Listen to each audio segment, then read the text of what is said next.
Hello mga stories, welcome sa ating content. Magsa-side quest muna tayo. At eto ganito sa ito isang Facebook no. Hindi ko ilalagay yung source nito at i-blur ko itong si nanay, okay? Ayaw kong gamitin for the abuse. Baka sabihin yung iba na, for content lang naman yan eh. Alam mo mga stories, itong video na to is for awareness lang. Sana, diba no? Sana, kung ano yung nakikita nyo, huwag nyo naman gawin. Please lang, okay? Papakita ko sa inyo yung video. Ito, napanood ko ng kalahati at nainis ako. Gusto ko i-share ko sa inyo. Ito yung isang video na to. Ito. So, nakikita nyo. Ano ginagawa mo? At, oh my God, binoblower niya. So, mga stories, tingnan. Binoblower siya kasi. Oh my God, bakit? Sabi nanay ko. Bakit nga binoblower? Yan yung nagagawa na. Okay, so mga stories. Sabi niya dito sa caption mo. Eto, kaka-YouTube mo yan. Hindi lang kaka-YouTube, kaka-Facebook mo yan, kaka-TikTok mo yan. Kaka-Messenger mo yan. Ano ba naman?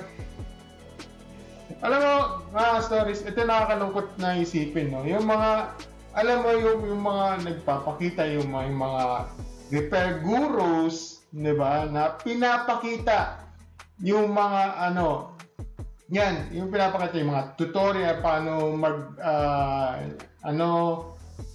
paano mag-repair ng isang alam mo yung isang appliances, di ba?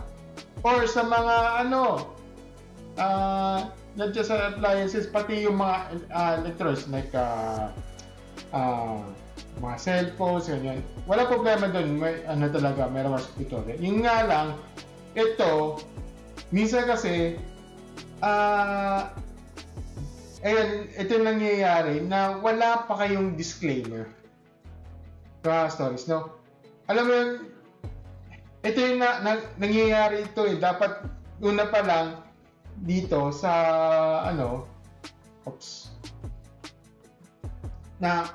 una pala, pag once na gagawa kayo ng video o yung mga tutorial yan, dapat meron kayong disclaimer. For example, this video is for the na do it in professionals. Do not attempt in parang do not try this at home. Ayan. Hindi lang bata yung nagagawa, pati yung mga matatanda. Oh my gosh. Nakakalungkot, pero ito yung kaka-YouTube mo yan. Tapos sasabihin mo sa akin, kaka-cellphone mo yan. Kaka-YouTube mo yan. Alam mo, stories, huwag ka, patutusin. Pag once na, alam mo, sa tingin ko, itong this is internal problem. Ang sa akin lang ito, yung problema itong sa TV na to, ito LED to eh. Ang problema niyan is yung internal problem. So, ibig sabihin, mayroon kasi yung may parts na nasunog, ganito.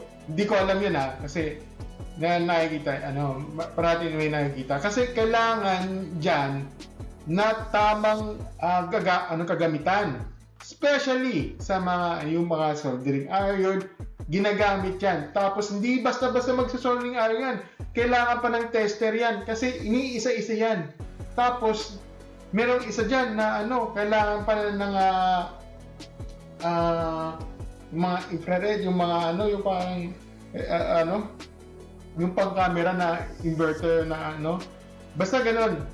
Meron silang mga kagamitan, especially sa mga pero alam mo, mga stories especially sa mga dyan, yung sa mga content creator na gumagawa gumagawa ng mga ang contents nyo is about mga electronics, especially kung magtututorial kayo, please lang mga kapwa ko content creators, please lang lagyan nyo ng disclaimer na do not attend ganito. Ito yung nangyayari, naman, di ba? Kasi ito yung magiging cost niyan eh. Alam mo, iimbis na maayos, lalo masisira. Alam mo yun, ito sa akin lang, blower. Yung binoblower yan. Ano yan, lalo masisira yan. Ang worst pa yan, pwedeng sumabog yan. Diba? Sana, stories pag ganyan, yung balak nyong na may balak yan, pagsabihan nyo. At saka sa mga, sa mga, alam mo yung balak nyong gawin yan, yung gagawin niya, if ever na may nasira yan, ganito, ganyan. Please lang, magpatawag na kayo sa mga electrician o mga technician sa mga TV nyo. Hindi lang sa TV, pati sa mga appliances ng Huwag kayo magmarunong. Please lang, okay? Nakakalungkot na misa kasi parang nagtitipid kayo. Alam mo mga stories, imbis na magtipid kayo, lalong dadagdag yung panggawa ni yung papagawa ng yung TV nyo. Worst pa, ayan, katulad yan, lalo masisira yan eh, kasi init yan eh. Hindi mo alam nga na nung pinagbo-blower nyo, baka lalo pa yung lalo masusunog yung ibang parts eh. Di ba? Sana lang mga stories, lalo na sa mga huwag nyong gawin niya, huwag kayong magmarunong. Please lang. Do it. Pag may sira, tawagan nyo yung tawagan nyo yung mga technician, TV technician. Please lang, please lang.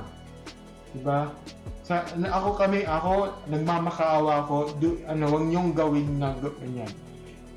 Yun lang mga story. So, minsan kasi may mga sa mga comment sections, ang daming naawa dito. Kasi pwede siya masunog yan. Ang worst part yan, hindi na mapapagana yan. Kailangan pa ng palit ng bago. Ang worst, ang papagawa niyan, mas mahal pa kaysa sa brand new. Diba? Yan ang worst part dyan. Ito ang mas malala.